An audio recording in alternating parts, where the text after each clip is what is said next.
అందరికీ నమస్తే. Welcome to our channel. Present మనతో పాటు గెస్ట్గా ఉన్నారు senior journalist doctor Bharat Reddy గారు. సార్ నమస్తే అండి. నమస్తే సార్, గతంలో చూసుకున్నట్లయితే కనుక 2019 ఎన్నికలకు ముందు వివేకానంద రెడ్డి గారి హత్యను చంద్రబాబు నాయుడు గారి మీద మళ్లించారు. సో కాస్త సింపతి కొట్టేద్దామని చెప్పేసి దాని తర్వాత కొన్నాళ్ళ తర్వాత అసలు నిజమేంటి, ఎవరు చేయించారు అనేది ప్రజలంతా కూడా గ్రహించారు.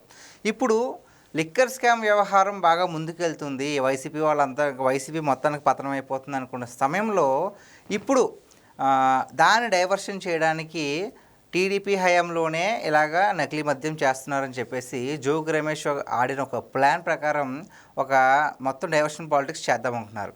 కానీ ఇది కూడా కావాలనే చేశారు, అది కూడా వైసీపీ వాళ్ళే చేశారు అని చెప్పేసి ఈ మధ్యన మనకు తెలిసింది. సో దీని గురించి మీరేమంటారు? అసలు వైసీపీ ఓడిపోయినప్పటి నుంచి ప్రజా సమస్యలపై పోరాడి ప్రజల్లో మంచి పేరు తెచ్చుకొని మళ్ళీ ఎన్నికల్లో ఎలా గెలవాలనే ప్రణాళికలకు బదులు ఏ విధంగా ప్రభుత్వాన్ని బ్లేమ్ చేయాలనే దాంతో సంవత్సరం నుంచి అదే కార్యక్రమంలో ఉన్నారు. ప్రతి సందర్భంలోనూ వాళ్ళు బూమరాంగ్ అవుతున్న సందర్భాన్ని మనం చూడొచ్చు. ఏదైనా పర్యటనకు వెళ్ళినప్పుడు శాంతి భద్రతలకు విఘాతం కలిగించాలనేది ఒక పథకం ప్రకారం చేశారు. అది 2-3 అటెంప్ట్ చేయడం జరిగింది. ఆ 2-3 సందర్భంలో అది సక్సెస్ కాలేదు. కాకపోతే వాళ్ళ వల్ల బలైన వాళ్ళు ఉన్నారు. ఏది కాన్వాయ్ కింద పాడి చనిపోవడం, తొక్కిసలాట్లు చనిపోవడం, వీళ్ళు అంటే శవ రాజకీయాలకు నిదర్శనంగా మనం చూసుకున్నట్టయితే దాని నుంచి లబ్ధి పొందామనే ఉద్దేశంతో పర్యటన చేయడం జరిగింది. దాని ద్వారా శాంతి భద్రతలకు విఘాతం కలిగించాలని చెప్పి ఒక ప్రయత్నం అయితే చేయడం జరిగింది. ఆ ప్రయత్నం రివర్స్ అయింది, బూమరాంగ్ అయింది. ప్రజల్లో వ్యతిరేకత వచ్చింది. ప్రజల్లో ఎలాంటి సానుభూతి రాకుండా పోయింది. ఇక సరే వదిలేసి కూటమి ప్రభుత్వం అభివృద్ధి కార్యక్రమాలకు సంబంధించి ఏమైనా దొరుకుతాయేమో దాని మీద విమర్శలు చేద్దామంటే అది కనిపించట్లేదు. సూపర్ 6కి సంబంధించి ప్రభుత్వం హామీలు నెరవేర్చట్లేదని చెప్పి ఏదైనా చేద్దామంటే ఒక్కొక్క హామీ నెరవేర్చుకుంటూ వెళ్తున్నారు. ప్రణాళికాబద్ధంగా ఏ విధంగా చేయాలని వెళ్తున్నారు. చూసుకున్నట్టయితే అమరావతి నిర్మాణానికి సంబంధించి పనులు ప్రారంభమవుతున్నాయి. పరిశ్రమలకు సంబంధించి కొంత పురోగతి కనిపిస్తుంది.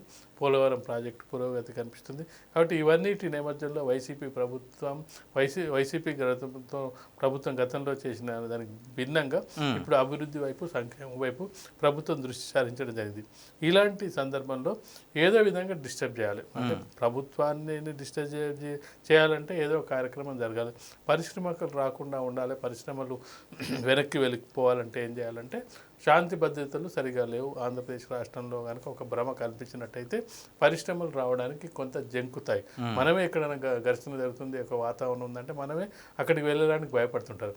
వేల కోట్లతోటి వస్తున్న వాళ్ళు ఆంధ్రప్రదేశ్ రాష్ట్రం సేఫ్గా లేదన్నప్పుడు ఎందుకు వచ్చేస్తారు? రారు. కాబట్టి ఆ ప్రయత్నాలు చాలా ప్రయత్నం చేయడం జరిగింది. అది శాంతి భద్రత విషయంలో ప్రభుత్వం కఠినంగా వివరించి దాన్ని నిలువరించడం జరిగింది.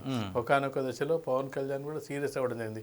శాంతి భద్రతలు సరిగా లేకపోయినట్టయితే హోమ్ మినిస్టర్ నేనే తీసుకుంటానని చెప్పి గట్టిగా, అంటే వాళ్ళ మంత్రులకే ఆయన వార్నింగ్ ఇవ్వడం జరిగింది. కాబట్టి ఇలాంటి సందర్భంలో అక్కడ ఎలాంటి వాళ్ళకి ఛాన్స్ దొరకకపోవడంతో ఈ లోపు ఏమవుతుంది, గతంలో అవినీతి అక్రమాలు చేసిన వైసీపీ నాయకులు, లిక్కర్ స్కామ్ సంబంధించిన అవినీతి నాయకులు, లిక్కర్ స్కామ్ విషయంలో స్పీడ్ అవ్వడం, ఒక్కొక్కరికి అరెస్ట్ అవ్వడం, గతంలో వైసీపీలో కీలకంగా వివరించిన నాయకులందరూ కూడా జైల్లో ఉండడం, ఇప్పుడు ఏమవుతుందో తెలియని పరిస్థితిలో దాన్ని డైవర్ట్ చేయాలంటే ఏదో ఒక పన్నాగం కావాలి.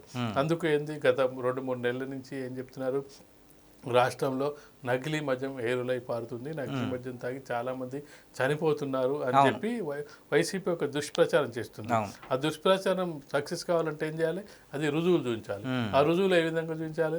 ప్రభుత్వం ఏ నకిలీ మద్యం చేయట్లేదు, కానీ మనమే మద్యం చేయించి వాటిని బయటికి పంపించి మనమే కంప్లైంట్ చేసి మనం ప్రభుత్వం మీద దుష్ప్రచారం చేయాలని చెప్పి ఒక పన్నాగం పన్నండి.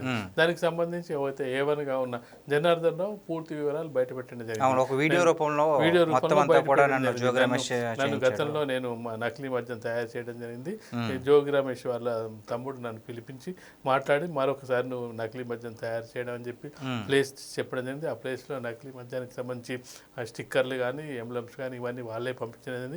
మేము మళ్ళీ ఎక్సైజ్ డిపార్ట్మెంట్ కంప్లైంట్ చేస్తున్నాం కాబట్టి నువ్వు దేశం విడిచి వేరే దేశం వెళ్ళిపో నీ ఫ్రెండ్ దగ్గరికి అని చెప్పి అది ఆ విధంగా అది చెప్పడం జరిగింది. మొత్తానికి ఈ విధంగా స్కెచ్ చేయడం ద్వారా అతను బలైపోయిన తర్వాత తెలిసి వచ్చింది నన్ను ఇరికించారు, తన ఆర్థిక పరిస్థితి బాలేక తనకు ఆర్థికంగా ఉన్న ఇబ్బందుల దృష్ట్యా నేను డబ్బుకు కకృతి పడి ఈ విధంగా ఒప్పుకోవాల్సి వచ్చిందని చెప్పి తన వీడియో రూపంలో చెప్పడం జరిగింది. కాబట్టి ఇప్పుడు అది లోతుగా మన దర్యాప్తు జరిగే అవకాశం ఉంది. కాబట్టి మనకి ఇక్కడ ఓవరాల్గా అర్థమవుతున్నది అంటే ప్రతి సందర్భంలోనూ ఒక టాపిక్ను డైవర్ట్ చేయాలి, ఇష్యూని డైవర్ట్ చేయాలి. మా మీద లిక్కర్ స్కామ్కి సంబంధించి మా మీద ఇన్ని ఆరోపణలు వచ్చాయి, ఇంతమంది అరెస్ట్ అయ్యారు, దీనికి ప్రతిగా ఏం చేయాలి?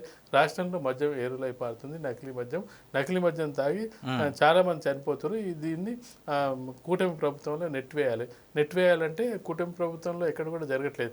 మనమే దాన్ని తయారు చేసి మనమే కంప్లైంట్ ఇచ్చి మనమే దాన్ని బయట పెట్టే ప్రయత్నం చేయాలనేది భాగంగా అది రివర్స్ అయింది, బూమ్రాంగ్ అయింది. వాళ్ళు పెద్ద స్కెచ్ చేయడం జరిగింది కానీ అది రివర్స్ అవ్వడం జరిగింది. అంటే జయచంద్రారెడ్డి అలాగో టీడీపీలో ప్రజెంట్ ఉన్నారు కాబట్టి వీళ్ళే చేస్తారని ఒక నింద వేద్దామని పక్క ప్లాన్తో చేస్తారంటారా? ఖచ్చితంగా ఆ విధంగానే జయచంద్రారెడ్డి పేరు అతను అడగడం జరిగింది, జనార్దన్ రావు అడగడం కూడా జరిగింది. ఎందుకు అక్కడనే నేను చేయాలంటే అతను నీకు ఫ్రెండ్ కాబట్టి అక్కడ నువ్వు చేసినట్టయితే సేఫ్గా ఉంటావు అని చెప్పి వీళ్ళు అంటే ప్రతిదీ కూడా ప్రణాళికాబద్ధంగా ఒక ఏ విధంగా అయితే ప్రభుత్వాన్ని బ్లేమ్ చేయడానికి అవకాశాలు ఏ విధంగా ఉన్నా ఆ విధంగానే స్కెచ్ వేయడం జరిగింది. ఆ స్కెచ్ ప్రకారమే వేయడం జరిగింది. అతను జనార్దన్ రావు చెప్పడం జరిగింది జయచంద్రారెడ్డి కేసు సంబంధం లేదు, లిక్కర్ స్కామ్కి సంబంధం లేదని కూడా ఆ వీడియోలో చెప్పడం జరిగింది. కాబట్టి ఏంటంటే అతను ఆ పార్టీకి ఎవరైతే సంబంధంలో వాళ్ళ ద్వారానే ఇరికించే ప్రయత్నం చేసినట్టయితే ఇక మరింత రుజువులు ఉండే అవకాశం ఉందని చెప్పే ప్రయత్నం చేయడం జరిగింది. కానీ మొత్తానికి మనం చూసుకున్నట్టయితే గత 3 నెలలుగా వీళ్ళు నకిలీ మద్యం తయారీ దానివల్ల చనిపోతున్నారు అని చూసుకున్నట్టయితే ఇది వీళ్ళు తయారు చేసి వీళ్ళే ఎవరైతే చనిపోయి ఉంటారో మద్యం తాగి అంతా వీళ్ళ ఖాతాలోనికి వెళ్ళే అవకాశం ఉంటుంది. కాబట్టి ఖచ్చితంగా దీని మీద లోతుగా దర్యాప్తు చేయాల్సిన అవసరం అయితే కనిపిస్తుంది. అంటే ప్రతిదీ కూడా వైసీపీ వాళ్ళు దాటుకుని వైసీపీ హయాంలో కంటే ఇక్కడ ఎక్కువ జరుగుతుంది అని నిరూపించడానికి అంటే రీసెంట్గానే రోజా గారు కూడా ప్రెస్ మీట్ ముందుకు వచ్చి మోదీ గారు మీకు చేతులెత్తి నమస్కరిస్తున్నాను, ఈ కల్తీ మద్యం గురించి సిబిఐ విచారణకి పంపించాలని చెప్పేసి ఒక షో అయితే చేశారు. మరి దాని గురించి ఏమంటారు? ఖచ్చితంగా ఒక ప్రణాళికాబద్ధంగా మనం ఇట్లా తయారు చేస్తున్నాం, మీరు ముందు వెళ్ళి ప్రెస్ మీట్ పెట్టండి, మనం దీన్ని పెద్ద హైలైట్ చేయాలి, నకిలీ మద్యం తాగి చనిపోతున్న వాళ్ళు ఇదంతా స్కెచ్ ప్రకారం కాబట్టి ఎవరు ఎప్పుడు మాట్లాడాలి, ఏ విధంగా మాట్లాడాలి, సినిమా స్క్రిప్ట్ పోయారు. రోజా ఎట్లాగో సినిమా స్క్రిప్ట్ ప్రకారం మాట్లాడడంలో ఆమెకు అందవేసిన చేయి కాబట్టి ఆ విధంగా మోడీ దాకా వెళ్ళడం, మోడీకే రిక్వెస్ట్ చేయడం జరిగింది. అంటే వీళ్ళు ముందే మనం ఈ విధంగా తయారు చేసిన మధ్య బయటకు వెళ్ళిన తర్వాత దీన్ని కూటమి ప్రభుత్వం నెట్టేద్దాం. ఈలోపు నాయకులు కూడా వచ్చి నకిలీ మద్యం పెద్ద ఎత్తున తయారవుతుంది, దాన్ని ప్రభుత్వమే తెలుసు, ప్రభుత్వం దారినే చేస్తారని చెప్పే ప్రయత్నంలో భాగంగా ఈ నాయకులు కూడా వచ్చి మాట్లాడడం జరిగింది. ఎందుకంటే మనం 3 నెలల నుంచి ఈ కార్యక్రమం నకిలీ మద్యం ఏరులై పారుతుందని చెప్తున్న సందర్భాన్ని మనం చూసుకున్నట్టయితే వాళ్ళు ముందుగానే ఒక ప్రణాళిక ప్రకారం చేయడం జరిగింది. ఈ ప్రణాళిక ఎక్కడ అంటే ఎవరి ద్వారా జరిగింది అనేది కూడా ఇక్కడ ముఖ్యమైన విషయం. అంటే పెద్ద నాయకులు ఉన్నారా లేకపోతే ఇక్కడనే ఉందా అనేది కూడా ఇక్కడ అంటే దర్యాప్తులో తేలాల్సిన అంశంగా మనకు కనిపిస్తుంది. Okay, thank you sir.